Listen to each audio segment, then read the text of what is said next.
this is a potential outcome when you interact with police and you are armed with a weapon, whether it's an edged weapon, a firearm, or if you fail to comply. Cincinnati police sharing new details about a chase that led to a suspect being shot and killed by police over in East Price Hill.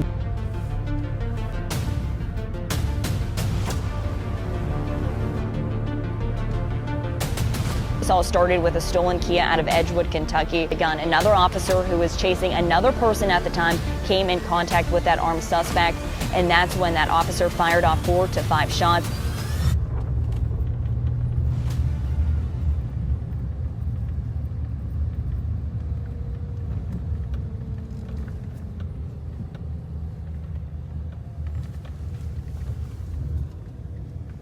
Okay guys, so I'm here at the actual scene where it all happened here in Cincinnati, and as you guys see exactly where I will be standing at right there, that is exactly where the officer was when he said gun, or he has a gun.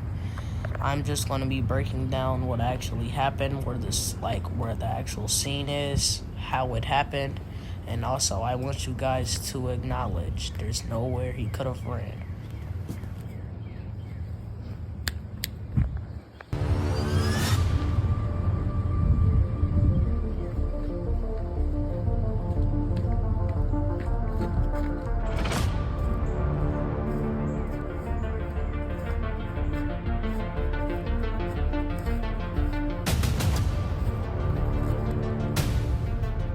They're not going to tell you all these different elements and aspects to it because they said he dropped a second clip out of his hoodie pocket. Okay. Then they said he dropped the gun on the concrete and showed the abrasions and scratches from the firearm hitting the concrete. Then they show us a picture of these two items, the gun, the weapon, and the extra magazine in the grass to try to manipulate your mind, to make you think you see it. When you clearly don't, and they don't need it, right? And so I got to thinking, why would they do this? Because they're pushing that narrative that he actually had the gun when the officer shot him, which is, already being said by a witness that's seen this whole ordeal go on. They're saying, no, when Ryan Hinton dropped that gun, he didn't pick it back up.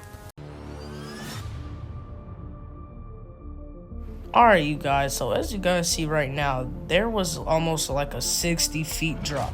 He would have been severely injured. There's nowhere he could have went.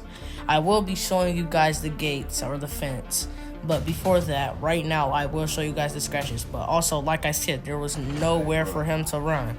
It was really a dead end. He could have ran over there because it was a really there's no way he could have went. And this is where they said he initially dropped the gun at, around this area.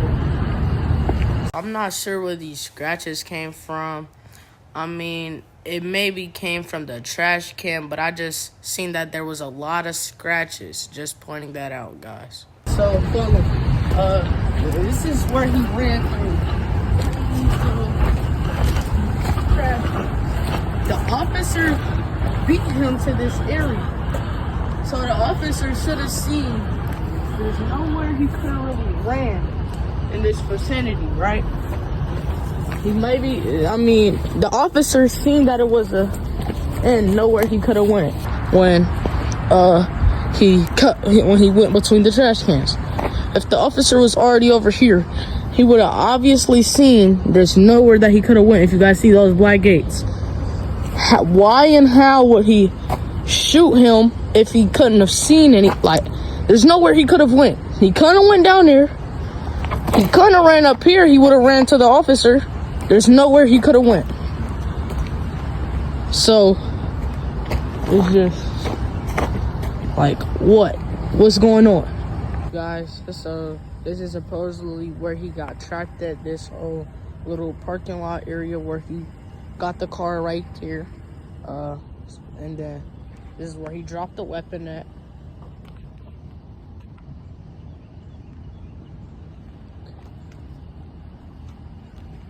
Okay, and then this is where he ran through at, this exact area.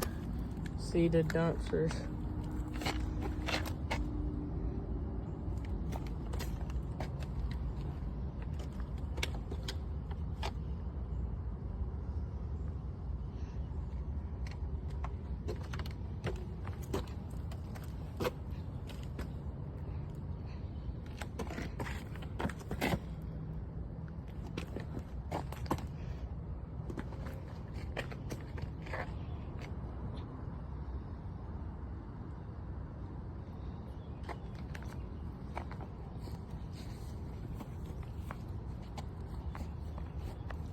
Okay, everyone, so I want you guys to see, as he was shooting him, you see him stumbling. When he fell, the fence stopped him. You see both of his feet go flying into the air. It was because the fence stopped him. His body, he flew into the fence and both his legs went up. This is the bar that holds the fence, and I will be showing you guys here shortly the clip. And I want you guys to see, this officer has on jeans. So the boys could have just thought they were running from a normal person. He jumped out of a unmarked vehicle with jeans on. How are they supposed to know? Alright. And then here's the whole area where it all happened. It's the whole garden.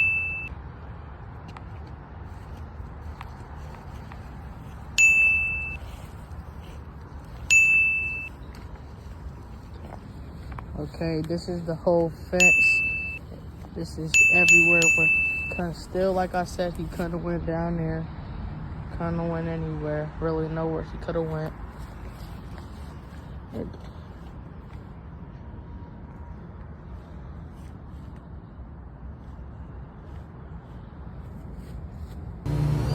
Okay. As this officer is chasing him, he sees a firearm in his hand and he yells, "Gun, gun," he's got a gun. This individual slips, trips, whatever, falls on the concrete right here. Other officers that were also there say in their interview, they heard the firearm hit the concrete. They heard the metal from the firearm hit the concrete. This individual gets up, still has the firearm in his hand, and continues to run through the dumpsters.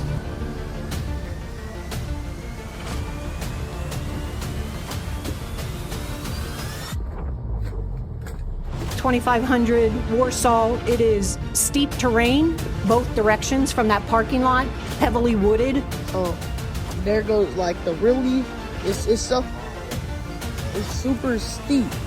We're high up in the mountains almost, you know. There's nowhere he could have went. Look, so much he would have obviously hurt himself. Here goes the apartments, everything where he turned the car into. Here goes just a whole little, like, look how high up we are, guys. Like, if you guys actually just imagine how high up we are, it's crazy to just imagine. So let me just walk over here and show you guys how high we are. Like, look at the city. We're above some of the buildings, okay? It's quite crazy. Excuse me, sir. I can't stress it enough. It's really crazy how they shot him in his back and he went airborne, both of his feet in the air. I mean, that's not what they're trying to show you guys. How, let me just roll back the clip. And I showed you guys the fence. No one's really speaking on the fence and how this all happened. Just looking at it, it's crazy, man.